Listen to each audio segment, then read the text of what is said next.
How to Live in the Age of Emotion, Social Neurosis.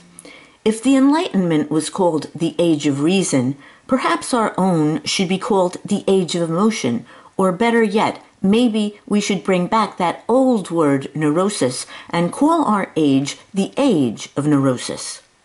Here are some thoughts about our Age of Emotion neurosis and how to live in it.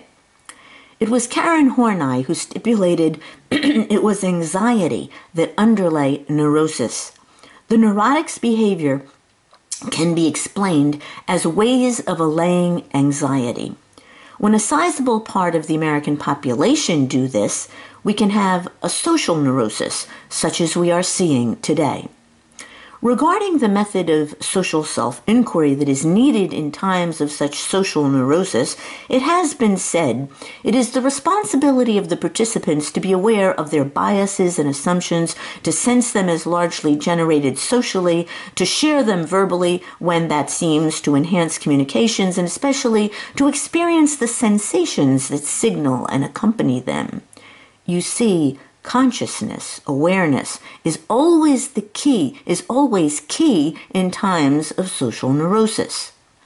The quote goes on, "The purpose is to find out as a group how the sensations associated with bias and affect projection feel.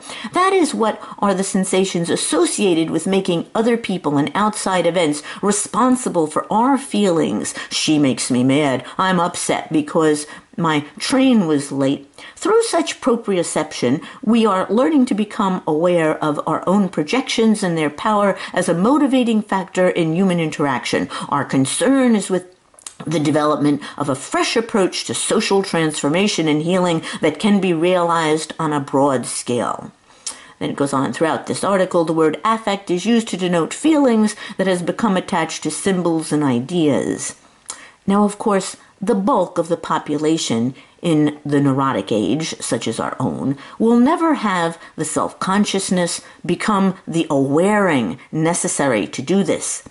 The bulk of the American population in the age of neurosis live in a state of emotional fusion. Their behavior is largely determined by the functioning of others in our neurotic society. They rarely exhibit individuality.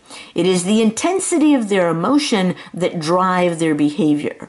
They function as part of the groups they are affiliated with. Their thinking is emotional thinking. They feel it is so, thus it is so. No introspection here, no self-awareness, with no solid sense of self built up through thought. They are unconsciously dominated by anxiety, and their actions largely serve the purpose to relieve the unconscious anxiety. The more anxiety, the more togetherness fusion, relying on the groups they associate with to give them direction. People functioning at the same level of emotional reactivity are attracted to each other, so you see these emotionally driven groups making up socially neurotic America. How do we extricate ourselves from the age of neurosis, our age of anxiety-driven emotional behavior? We become awaring. We detach ourselves from the crazy hole we are immersed in and become watchers. We watch how our feelings, actions, and urges arise from our thoughts. We learn how to watch our thoughts. We watch how our thoughts, actions, and urges arise from feelings. We learn to watch our feelings. We watch how our thoughts, feelings, and urges can arise from actions.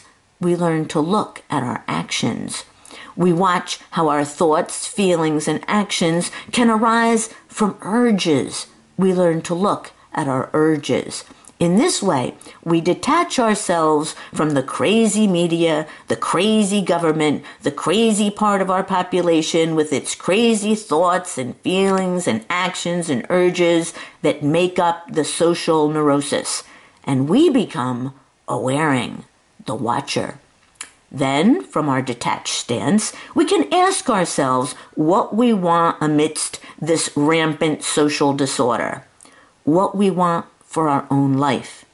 And as far as is possible, in every single situation, we decide what to do to get what we want, what is consistent with our own personally thought out values. When the bulk of the population learn to do this, the age of emotion neurosis may become a new age of awareing.